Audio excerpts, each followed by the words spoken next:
안녕하세요. 크립토TV입니다. 오늘은 최근의 하락 속에서도 제도권에 새롭게 편승하려는 코인들에 대해서 공부하는 시간 갖도록 하겠습니다.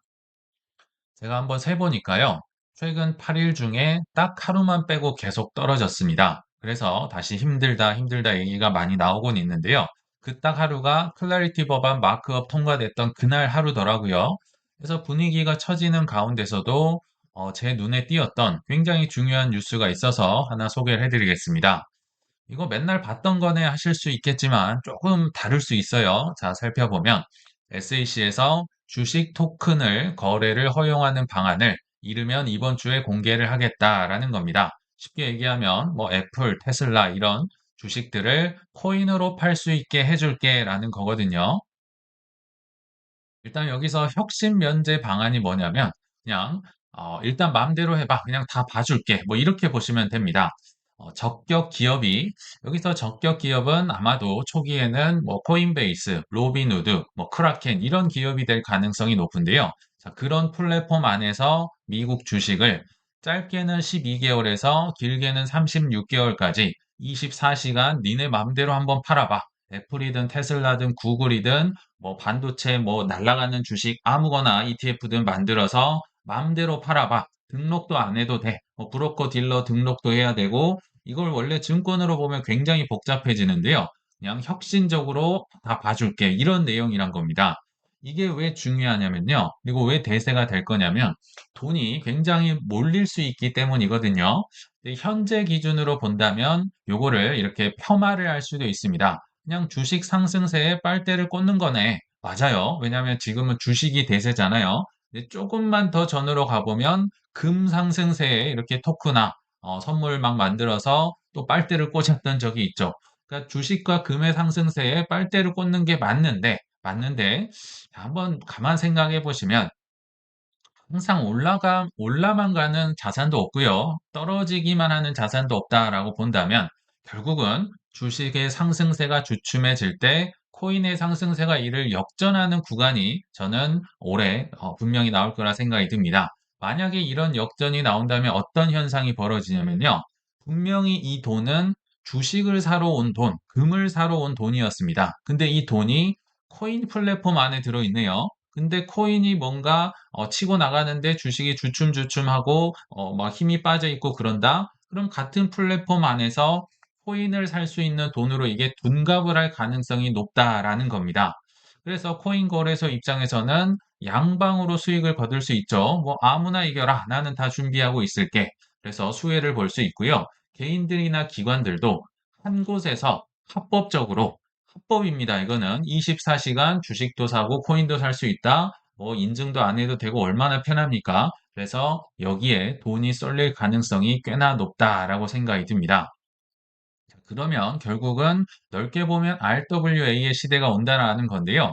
복습 한 번만 짧게 하고 넘어가겠습니다. 수혜 자산이 어떻게 될 것인가? 자, 핵심 키워드는 뭐 적격 기관 혹은 제도권이다라고 보시면 될 것 같은데요. 전통 금융이 일단 그 적격 기관이 될 가능성이 높습니다. 누구나 다 아는 블랙락이 비들 펀드라든지 또 최근에도 이더리움 기반의 MMF 펀드를 두 개나 출시를 했었고 뭐 JP 모건도 뭐 토크나 펀드 출시를 하고 있죠. 그러나 제가 실제로 투자도 오랫동안 하고 있는 이제 적격 기관 바로 코인베이스나 뉴욕 증시나 로빈후드나 크라켄 등이 1차적인 수혜를 받을 가능성이 높겠다라는 생각이 듭니다.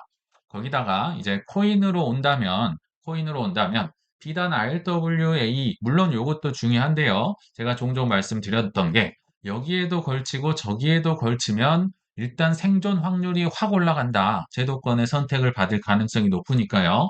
일단은 올라가는 거에 앞서서 생존 여부가 또 굉장히 중요합니다. 근데 RWA에도 걸쳐져 있고 스테이블 코인의 고속도로로도 되고 디파이에도 걸치고 ETF도 나오고 이런 중복된 고속도로일수록 좋다. 그래서 이더리움, 솔라나, 뭐 아발란체 등등 이런 고속도로 그러니까 앞쪽으로 갈수록 보유 비중이 많으셔야 됩니다. 그리고 고속도로는 비록 아니지만 체인링크라든지 온도라는 코인은 RWA 서사가 나온다든지 또는 해킹이 많아진다든지 그러면 체인링크의 CCIP 기능을 계속 많이 쓰려고 하잖아요. 그래서 요런 코인들이 뭐 수혜를 볼 수 있다. 우리가 앞서 공부한 바 있습니다. 근데 여기에서 조금만 이제 새로운 흐름을 새롭다고 하긴 어려운데요. 예전에도 좀 소개를 해드렸지만 추가로 공부를 해보도록 하겠습니다. 최근에 줄줄이 하락하고 있는 가운데서 굉장히 잘 버티는 코인이 한 3개 정도가 제 눈에 보이더라고요. 이게 오늘 아침에 코인게코에서 제가 시총 기준으로 1위부터 12위까지 한번 찾아봤는데요. 보통은 줄줄이 떨어지는 빨간색 차트인데 반해서 일단 8위에 트론이 랭크가 되어 있네요. 뭐 7일 기준으로도 올랐고, 뭐 한 달 기준으로도 올라 있고, 그리고 두 번째가 이제 도지코인, 세 번째가 하이퍼 리퀴드인데요. 자, 먼저 시총 8위에 랭크된 트론. 이 친구는 왜 이렇게 잘 버티느냐? 예전부터 항상 있었던 얘기입니다. 저도 정확한 이유는 모르겠지만 트론은 정말 하락장에도 잘 버텼거든요. 네, 제 생각에는 과거에 여러 가지 하락이 있더라도 트론은 명실공히 최고의 USDT 전용 고속도로입니다. 저도 지금은 이제 해외 거래소를 안 쓰기 때문에 안 쓰고 있지만 뭔가 보낼 때는 항상 트론을 썼던 것 같아요. 리플보다 스텔라보다 더 많이 썼던 게 트론이다. 싸고 빠르니까요. 그래서 하락장에서도 떨어지더라도 USDT에 대한 결제라든지 전송 수요가 있기 때문에 좀 받쳐주는 게 아닐까라는 생각도 있고 이거는 뇌피셜이긴 한데 저스틴 선이요. 이걸 주가를 좀 관리하는 것도 저는 있는 것 같아요. 이렇지 않고서야 혼자 잘 버틴다? 이 쉽지 않거든요. 아무튼 요 정도로 넘어가고요. 두 번째 코인은 이제 랭킹 10위에 돼 있는 도지 코인인데 아마도 엑스머니 플랫폼이 이미 출시가 됐죠. 6%의 이자를 단기적으로 주면서도 역시 끌어들이고 있다. 아마 언젠가는 도지도 결제에 쓸 거라는 기대감에 최근에 이제 6월 12일자로 스페이스X의 IPO도 앞두고 있는데 여기에서도 뭔가 일론 머스크가 잘 되면 도지도 잘 될 것 같다는 기대감 그리고 예전에도 스페이스X에서 달나라 보낼 때 도지 코인으로 실제로 로켓을 사서 쌓아 올렸던 경험이 있거든요. 그래서 요런 기대감이 있기 때문에 도지가 좀 방어를 잘 하지 않았나. 물론 ETF도 뭐 출시가 되고 하고는 있지만요. 근데 세 번째가 약간 의외입니다. 하이퍼 리퀴드. 물론 종종 소개를 해드렸지만 상대적으로 많이 모르시는 분들이 있을 것 같고요. 여기 보시면 뭔데 1시간 기준, 24시간 기준, 7일 기준, 한 달 전 기준으로 다 오르느냐. 지금 다 떨어지고 있는데요. 계속 오르고 있는 굉장히 특이한 코인이죠. 그리고 무려 지금 시총이 12위입니다. 그래서 도대체 무슨 회사길래 바이낸스 상장도 없고 심지어 국내에는 단 한 거래소도 상장돼 있지 않은 이 코인이 시가총액 12위까지 올라왔고 ETF도 출시가 된다 하고 있으며 어제 소개해드렸던 크립토 투자의 킹이죠. 왕 회사 A16G에서도 대량 매수를 지난 한 달간 또 굉장히 많이 샀거든요. 이 코인에 대해서 좀 공부를 해보겠습니다. 어, 창업자는 중국계 미국인입니다. 그러니까 뭐만 하면 중국 쪽이 굉장히 많아요. 심지어 하버드 수학과를 나온 굉장히 천재 중에 한 분입니다. 1995년생이고요. 하버드대에서 수학과 컴퓨터 과학, 물리 쪽도 잘했던 것 같아요. 그래서 국제 물리 올림피아드 대회에서 금메달, 은메달을 수상한 굉장히 천재 중에 한 명이라 보시면 되는데요. 퀀트 트레이더로서도 활약을 했었고 예전에 바이낸스에서도 조금 일을 했던 것 같아요. 근데 이분이 언제 회사를 설립했나 봤더니 2022년도에 설립을 했습니다. 저는 이걸 보면서 정확히 보면요. FTX가 무너졌을 그 즈음에 설립을 했거든요. 그러니까 남들은 다 하락장이고 끝났다고 할 때 오히려 뭐 사실 이 돈으로 투자를 해도 됐을 법한데 회사를 아예 차려버리는 결단을 하더라고요. 그러니까 하락장에 뭘 준비하느냐에 따라서 사람의 성패가 달리지 않나라는 생각이 듭니다. 자, 그럼 남들 다 꺼려할 때 하이퍼리퀴드를 만들었는데 얼마나 컸는지 한번 볼까요? 저는 이거 보고 정말 깜짝 놀랐는데요. 직원 수가 11명입니다. 작년 기준으로 11명이었는데 최근에 30%를 늘려서 14명이 됐다 하더라라는 말이 있습니다. 아직 공식적으로는 모르겠어요. 아무튼 공식 최근 기록으로는 11명입니다. 직원 수가 11명. 그것도 벤처 캐피털에 투자 없이 자기 자본으로만 만들었어요. 그래서 아까 A16G가 대량 매수를 했다라고 하잖아요. 이들은 벤처 캐피털이기 때문에 뭐 프리세일이라든지 IPO 전에 보통 사는 분들이잖아요. 근데 이 주식은 미리 파는 게 없었기 때문에 A16G마저도 그냥 거래소에서 살 수밖에 없는, 그래서 최근에 지금 뭐 시가로 막 사고 있다라고 보시면 됩니다. 근데 이들이 지금 돈을 얼마나 많이 버냐면요. 11명짜리 회사인데 연간에 매출이 아니라 순이익만, 그러니까 연간에 남기는 것만 무려 12.4억 달러를 법니다. 12.4억 달러가요. 1.8조 원입니다. 1.8조 원. 그러니까 한 명이 한 1,500억, 600억 정도를 벌고 있다라고 보시면 되거든요. 이게 얼마나 많이 버는 거냐?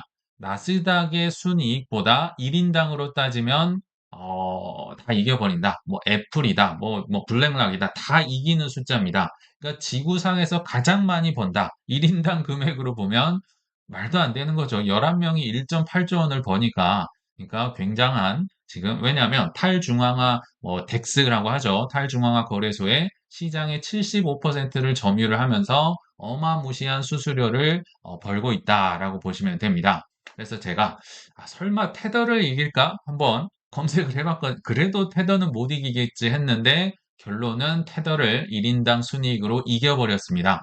테더도 뭐 150명, 200명 됐다라고 하는데 하이퍼 리퀴드에 비하면 엄청나게 많은 직원 수를 갖고 있는 거거든요. 근데 테더가 1인당 순이익으로 블랙락, JP 모건 다 제꼈거든요. 근데 그거를 하이퍼 리퀴드가 좀 간발의 차이긴 하지만 제꼈네요. 사실 테더도 거의 중국계고 하이퍼 리퀴드도 중국인으로 본다면 중국인들은 참 코인을 좋아하고 또 천재들도 많구나 이런 생각이 좀 들었는데요. 그렇기 때문에 A16G가 아까 소개해드렸지만 이거 다 지금 최근 기사거든요. 1680만 달러의 하이퍼 리퀴드를 추가로 매수했다. 총 제가 따져보니까 지난달 14일 이후, 그러니까 약 한 달 동안 한 9천만 달러 이상을 매입을 했다라고 합니다. 예전에 소개해드렸던, 그러니까 하이퍼 리퀴드를 지금 9천만 달러 산 거는요. 평균 보통 한 투자 그 금액이 한 1,500만 달러, 정말 많으면 2천만 달러. 근데 최근에 그 서클이 만든 아크라는 코인에 뭐 7천만 달러인가 투자를 했었잖아요. 이례적으로 그것도 많이 한 건데 이거는 더 많이 샀다. 지금 계속 추매를 하고 있는 상황입니다. 그렇죠? 뭐 살만하다. 왜냐하면 돈을 너무나도 잘 벌기 때문에. 자, 반대로 엄청난 견제도 당합니다. 왜냐면 11명짜리 회사가 나와서 나스닥보다 돈을 잘 벌고 정확하게 CME의 파일을 지금 뺏어가고 있는 거거든요. 그러니까 CME 그룹이나 뉴욕 증권 거래소가 화가 나겠죠. 너네 도대체 뭔데 내 파일을 11명짜리가 와서 다 가져가냐? 싹이 노란데 이거 시장 조작하는 거 아니야? 제재 회피하는 거 아니야? 막아라고 하면서 또 위기를 뭐 반대로 겪을 수도 있겠다라는 생각이 듭니다. 근데 과거에도 사실 하이퍼리퀴드는 바이낸스에서도 사실 벼르고 있었고 공공의 적이었습니다. 근데 이 수많은 견제구를 뚫고 제가 볼 때는 이제 생존 가능성이 그래도 꽤나 좀 높아졌다라는 생각이 듭니다. 어떤 사건이 있었는데요. 왜 이게 한껏 이 생존율이 올라갔을까? 그러니까 코인은 아직도 생존율을 걱정해야 되는 단계인 것 같아요. 살아야 나중에 기회를 봐서 올라갈 수 있기 때문에 정확히 제가 기억이 나는데 2월 6일 기억나시겠지만 비트코인이 최근 1년 기준으로 가장 많이 떨어졌었던 9천만 원을 뚫고 내려갔을 때 제가 그때 뭐 소액이지만 비트코인을 9천만 원에 샀던 기억이 있거든요. 그렇게 떨어졌을 때 코인베이스가 하이퍼 리퀴드를 현물을 상장을 시켰습니다. 원래는 하이퍼 리퀴드는 공공의 적이기 때문에 바이낸스든 코인베이스든 뭐 업비트든 어디든 상장을 안 시킵니다. 얘가 커지면 피곤하거든요. 근데 코인베이스가 야 이거 현물을 상장한다고 뭔가 수상한데 경쟁자를 갑자기 뭐 키우겠다 뭐 이런 느낌이잖아요. 뭔가 있겠다 싶었는데 오늘 아침에 이 기사가 나오면서 그러면 그렇지라는 생각이 들더라고요. 결론부터 말씀드리면 삼국지의 도원 결의처럼 유비 관우 장비처럼 코인베이스와 서클과 하이퍼 리퀴드가 동맹을 맺었다. 어떤 동맹이냐? USDC로 천하 통일을 하자. 지금 인싸들끼리 만났다라고 보시면 됩니다. 근데 하이퍼 리퀴드는 11명인데 지금 엄청난 USDC 제국에 지금 입성을 했다라는 거거든요.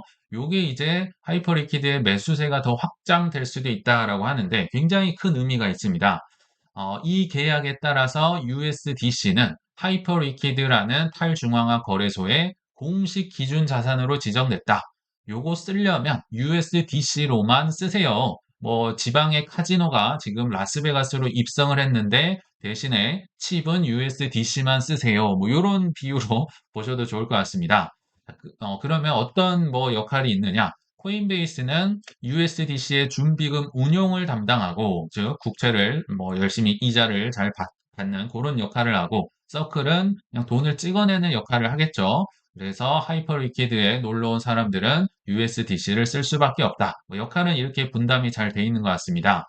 여기서 어, 서클이나 코인베이스는 손해를 볼 수도 있습니다. 단기적으로 손해가 될 수 있어요. 왜냐하면 시장에서는 하이퍼리퀴드가 자신의 플랫폼에 예치된 USDC가 엄청나게 지금 그 예치가 될 거 아니에요. 그 수익의 90%를 최대 가져갈 수 있다. 원래는 이거 뭐 서클 거였고 코인베이스 걸 수 있는데요. 어, 자신들이 번 거를 USDC 수익을 하이퍼리퀴드가 다 가져간다는 겁니다. 야, 이거 뭐 좀 이익이 줄어드는 거 아니야? 줄어드는 거 맞습니다. 근데 심지어 이 수익으로 하이퍼리퀴드의 바이백, 그러니까 이렇게 수익을 번 거, 뭐 연간 1.3억 달러에서 1.6억 달러의 추가 수익이 발생할 수 있다. 뭐 수익을 뭐 준비금이라든지 국채 투자한 거 이런 거 받을 수 있다라고 한다면 엄청난 돈을 가져갈 거 아니에요. 근데 그걸로 또 하이퍼 리퀴드를 바이백을 한답니다. 그러니까 가격 매수세가 확대할 수도 있다라는 이런 이제 분석이 나왔다라고 보시면 되는데, 자, 그러면 서클 입장에서 생각을 해보겠습니다. 원래는 어, 나만 써야 되거든요. 지니어스 법, 클래리티 법안 통과되면 내가 막 확장을 하면서 이 수입을 내가 다 먹어야 되는데 문제가 있습니다. 나 혼자 다 먹고 싶지만 역부족이죠. 왜냐하면 제도권을 만들어가기 위해서 파트너들이 필요하거든요. 예를 들면 인싸, 미국에선 코인베이스를 많이 쓰니까 코인베이스를 많이 쓸수록 이제 서클을 많이 써주면 좋겠다. 이런 것도 있을 거고, 뭐 입법, 지니어스나 클래리티나 할 때 코인베이스가 뭐 정부 쪽에 로비도 어마어마하게 했고 목소리가 크잖아요. 그래서 조금은 배가 아프지만 인싸인 코인베이스의 손을 딱 잡으면서 괜찮아. 그냥 파이가 커지면 되지. 5대5로 수익을 나누자. 그러니까 좀 단기적으로는 뭐 떨어질 수 있지만 수익이 뭐 이런 계약을 맺었었죠. 그래서 서클과 코인베이스가 손을 잡고, 물론 블랙락도 거의 한편이라고 보시면 되는데, 야, 이제는 우리가 천하통일을 하면 되겠다라고 생각을 했는데, 알고 보니까 천하통일이 안 되는 겁니다. 왜냐하면 탈중앙화 거래소에서 하이퍼리퀴드라는 애가 나왔는데 바이낸스든 뭐 비트겟이든 뭐 아무도 이게 좀 유행이 끝날 줄 알았거든요. 안 되는구나. 요거 정말 장점이 있구나. 그래서 11명짜리 회사랑 어쩔 수 없이 계약을 맺은 겁니다. 수익은 좀 줄어들지 몰라도 인싸 하나를 더 넣자. 그러면 USDC 제공이 더 늘어날 수 있겠으니까 요런 느낌이라고 보시면 되고요. 자, 그러면 반대로 하이퍼리퀴드는 좋은 것만 있었을까요? 양보한 것도 있었습니다. USDC를 공식적으로 채택하는 대신에 본인들이 만들었던 스테이블 코인이 있거든요. 다들 한방 스테이블 코인에 대한 야망을 다 갖고 있어요. 아마 나중에 빅테크도 뭐 다 만든다고 하겠죠. USDH라는 이제 자체 하이퍼리퀴드의 스테이블 코인을 만들어서 사실 대출도 해주고 예치 이자도 주고 요거를 꿈꿨었는데 내 거를 접었습니다. USDH를 접은 대신에 USDC를 써줄게. 왜냐하면 물론 자기들이 해서 발행해서 수익도 보고 하면 좋겠지만 아무래도 USDC를 넘어서긴 어렵거든요. 바이낸스조차도 예전에 때려 맞으면서 본인들의 그 스테이블 코인을 접었는데, 그러기에 앞서서 그냥 지니어스 법안이나 클래리티 법안이 통과가 된다면 결국은 USDC의 영향력이 커질 것이다. 그래서 USDC가 확장이 많이 될수록 너도 좋고 나도 좋고 이런 식으로 좀 나눠 먹자. 여기에 이제 손을 잡았다. 이런 계약을 체결했다라고 보시면 됩니다. 그러니까 하이퍼리퀴드의 입장에서는 이거 언제 죽을지도 모르는 곳이었는데 생존 가능성이 적어도 서클과 코인베이스랑 계약 구조를 수익을 나눈다고 하니까 좀 더 생존력이 올라갔겠죠. 그래서 많은 사람들의 주목을 좀 더 받지 않을까라는 생각이 듭니다. 게다가 또 하나의 이슈가 있어요. 지금 막 이슈가 많이 나오는데 하반기에 대형 IPO가 지금 줄줄이 예정돼 있죠. 근데 그럴 때마다도 하이퍼리퀴드가 주목을 받을 수가 있을 것 같습니다. 그 이유가 뭐냐면요. 하이퍼 리퀴드 그 탈중앙화 거래소 안에서 비상장된 주식의 가격을 평가할 수 있는 수단으로 떠오르고 있다.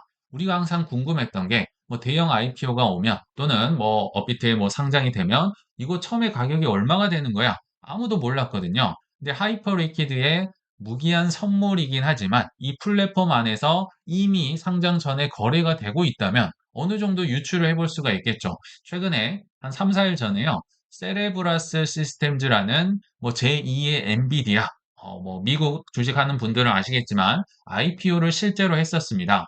그 뒤로도 이제 뭐 스페이스X다, 안드릴이다, 뭐 오픈 AI다, 엔트로픽이다 지금 줄줄이 앞두고 있잖아요. 근데 최근에 세레브라스 상장 과정에서 얼마인고 봤더니 실제로 하이퍼 리퀴드의 가격이 실시간 계장가와 거의 비슷하게 형성이 되면서 이 투자자들에게 그랬어? 이거 모두의 꿈은 상장 전에 뭐 요거를 매수하고 싶고 요런 꿈이 있잖아요. 근데 무기한 상장 뭐 선물이긴 하지만 여기를 이용한다면 미리 사서 이 가격을 미리 그 상승분을 누릴 수 있다. 그리고 얼마인지 알 수 있다. 그럼 수많은 개미들과 기관들이 기웃기웃하지 않을까요? 하반기에 IPO가 있을 때마다 하이퍼 리퀴드의 이 수수료가 늘어나는 그런 구조를 갖출 수 있게 됐다라는 겁니다. 물론 안 좋은 것도 있어요. 실제 주식 소유권이 없이 이거는 그냥 무기한 선물로 만든 파생 상품입니다. 이 실제로 의결권이 있다든지 주식을 갖고 한다든지 그런 게 아니에요. 그래서 가격 조작이 될 수도 있고 리스크 우려도 있다. 그렇죠? 더 큰 문제가 있습니다. 야, 이 듣고 보니까 하이퍼 리퀴드가 좋아 보이긴 하는데 문제는 바이낸스에도 없고요. 국내 거래소에도 하나도 없습니다. 특히 뭐 이거 상장을 더 해줄 것 같지도 않아요. 뭐 굳이 찾는다면 코인베이스 있었고 뭐 어딘니까 뭐 비트겟도 있고 OKX도 있고 뭐 그런 것 같긴 해요. 근데 어떻게 하느냐? 그래서 제가 마지막으로 그러면 꽝 대신 답은 무엇인가? 물론 관심이 없을 수도 있어요. 뭐 지금 와중에 무슨 알트코인 공부냐 하실 수 있겠지만 혹시라도 도움이 되신 분들이 있을까 봐 공부 차원에서 한번 보시면 좋을 것 같아요. 저는 뭔가 새로운 코인, 뭐 새로운 주식을 누군가가 막 이렇게 신나게 얘기를 하면은 일단은 관심 종목에 넣어둡니다. 그리고 절대 바로 사지 않고요. 오랫동안 지켜보다가 그 친구도 어느 순간은 폭락을 할 때가 있을 거 아니에요. 예를 들면 작년 4월 뭐 관세 폭락 때나 또 뭐 10월 10일 뭐 대폭락 때 뭐 요럴 때 이제 매수를 하는 경향이 있는데요. 그냥 관심 종목에 넣어놓고 한번 지켜보시면 좋겠다 차원에서 소개를 해드리는 거지. 뭐 덜컥 산다든지 뭐 추천 뭐 이런 거 아닙니다. 뭐 다 아시겠지만. 그래서 그 하이퍼 리퀴드 정도는 아니지만 요것보다는 시가총액이 좀 가볍고 하이퍼 리퀴드의 약간 다운그레이드 버전의 RWA 금융 코인이 무엇인가? 근데 하이퍼 리퀴드랑 비슷하다면 지금도 약간 비싼 느낌이 있겠죠. 그거는 감안을 하셔야 된다. 그 코인은 업비트에도 있습니다. 인젝티브라는 코인입니다. 티커명이 INJ인데요. 이게 이제 보통 레이어 1과 차이점이 있다면요. 보통 코인들은 레이어 1 기준으로 다 하고 싶어 합니다. 디파이도나 해야 되고 스테이블 코인도 만들고 싶고 게임 쪽에서도 레이를 깔아야 되고 RWA도 선점하고 싶고 뭐 다 하고 싶죠. 근데 INJ는 그냥 처음부터 나는 금융만 할래. 사실 이거 굉장히 나온 지 오래된 코인입니다. 그러니까 시대를 너무 앞서갔다라고 보셔도 되는데 그러니까 RWA 개념이 희미할 때부터 나와서 업비트의 BTC 마켓에서 굉장히 오래 전부터 있었어요. 저도 BTC 마켓에 있을 때는 예전에 좀 사서 이제 근데 BTC 마켓이 아시겠지만 예전에 막 엄청 막 수십 배 폭등하고 이럴 때 있었잖아요. 그래서 그때 언제 한번 팔고 나서는 지금까지는 저는 보유는 하고 있지 않은데 그럼에도 이제 금융만 하다 보니까 탈중앙화 거래소도 있고요. 물론 작긴 하지만 선물이나 특히 주식 토큰화가 나올 때마다 이 친구는 좀 꿈틀거릴 수 있다. 그리고 파생 상품이나 특히 기관 친화적인 이런 내러티브를 갖고 있는 금융에 특화된 코인이다. 레이어 1이다라고 보시면 됩니다. 그러면 하이퍼리퀴드랑 이 친구랑 인젝티브랑 어떤 유사한 구조가 있느냐? 일단 둘 다 소각 구조라든지 바이백 구조를 갖고 있습니다. 물론 하이퍼 리퀴드가 더 큰 개념, 훨씬 인기가 있는 탈중앙화 거래소입니다. 그래서 뭐 소각이라든지 매수도 훨씬 많이 한다. 그러나 인젝티브도 하긴 한다. 그래서 수수료를 매주 경매에 붙여서 낙찰된 인젝티브를 영구적으로 소각한다. 이런 구조를 비슷하게나마 둘 다 갖고 있다. 이거 둘 다 탈중앙화 거래소인데 물론 이 하이퍼리퀴드가 훨씬 크고요. 인젝티브는 작게나마 탈중앙화 거래소가 있다. 그래서 파생상품, 합성자산, 뭐 RWA 토크나 특히 주식 쪽으로 이렇게 잘 진행을 하고 있는 코인이다. 근데 뭔가 그러니까 하이퍼리퀴드보다요. 조금씩 모자라거나 부족하다. 뭐 시가총액도 1조 미만이니까 굉장히 작은 코인이에요. 제가 보니까 한 시가총액 100위 정도인 코인인 것 같아요. 최근 모멘텀을 보니까 그래도 뭔가 인젝티브가 꿈틀꿈틀한다. 일단 최신에요. 서클의 이 USDC라는 코인, 그러니까 USDC가 깔리는 고속도로 열 몇 개가 있다고 예전에 정말 많이 말씀을 드렸는데 그 중에 하나로 최근에 채택이 됐습니다. 그러니까 인젝티브 고속도로로도 USDC가 왔다 갔다 할 수 있다. 뭐 그럴만 하겠죠. 동맹을 맺었으니까. 그리고 CFTC의 규제 선물 거래도 개시됐으며 요게 CME는 아닙니다. CME는 굉장히 큰 거래소인데 CFTC에는 CME만 있는 게 아니에요. 비트노미얼이라는 합법화된 CME보다는 훨씬 작은 이제 거래소가 있거든요. 그 파생상품 거래소에서도 인젝티브 선물 거래가 지금 되고 있어요. 그러니까 이걸 뭐 CME가 안 됐으니까 안 좋다 이러기보다는 그래도 합법적인 거래소 안에서 지금 뭐 런칭이 됐다. 이런데도 이제 뭐 6개월 이상 있으면 ETF 뭐 자동으로 넘어갈 수 있는 그런 조건 중에 하나라고 보이거든요. 그리고 카나리 캐피탈이나 투애니원 쉐어스, 그러니까 완전 메이저는 아니지만 이런 자산 운용사에서도 ETF를 현재 신청한 상황이다. 그러니까 보시면 뭔가 약간 어설프고 뭔가 조금 부족하지만 그래도 하이퍼리퀴드의 꽁무니를 따라가려는 약간 비슷한 느낌이 있어서 제가 뭐 꽁 대신 닭이다. 뭐 업비트에 상장되기 전에는 그냥 뭐 비슷한 느낌으로 이런 친구가 있지 않을까 한번 공부한 결과를 말씀드리고요. 대신에 시가총액이 작다 보니까 오를 때는 당연히 더 많이 올라가겠죠. 뭐 1시간 전, 24시간 전, 7일 전, 한 달 전 기준으로 굉장히 많이 올라왔다. 물론 많이 올라가면 또 조정을 받고 떨어질 수 있어요. 그렇지만 이런 비슷한 느낌으로 있으니까 한번 관심 종목에 넣으시고 좀 참을성 있게 공부할 필요는 있겠다라는 생각이 듭니다. 물론 작은 코인에 뭐 지금도 설마 올인하는 분은 없겠죠. 아마 돈도 없으실 거기 때문에 약간은 그래도 자신 있게 소개를 해드렸던 것 같고요. 당연히 망하십니다. 망할 수 있어요. 그래서 뭐 뭐 알트코인들도 공부를 하시되 비트코인, 이더리움을 무조건 50% 이상 가져가셔라. 나는 소액이니까 소액이셔도 가져가시고 나중에 더 작은 부분으로 알트코인 공부를 포트폴리오를 채우시면 어떨까라는 생각은 듭니다. 그래서 결론을 맺어보면요. 물 들어오기 전에 제도권의 선택을 받는 고속도로들, 예를 들면 뭐 입법이라든지 전략 비축이라든지 뭐 여러 가지 제도권이 있을 거 아니에요. ETF라든지 이런 선택받은 고속도로들을 힘들지만 계속 준비를 하셨으면 좋겠다라는 생각이 듭니다. 그래서 뭐 늦어도 올해 3에서 4분기쯤에는요. 아까 그 적격 기관들 코인베이스, 로비누드, 크라켄 등등을 시작으로 적격 거래소에서 토큰화된 주식을 아마 사고 팔 수 있게 될 텐데요. 그러면 코인 플랫폼 안에 몰렸던 주식을 사려고 했던 많은 돈들이 결국은 주식보다 더 큰 코인의 상승을 만나게 될 때는 어떤 일이 발생을 할 수 있을지 미리 생각하고 준비해 가시길 바라면서 이만 마치겠습니다. 시청 감사합니다.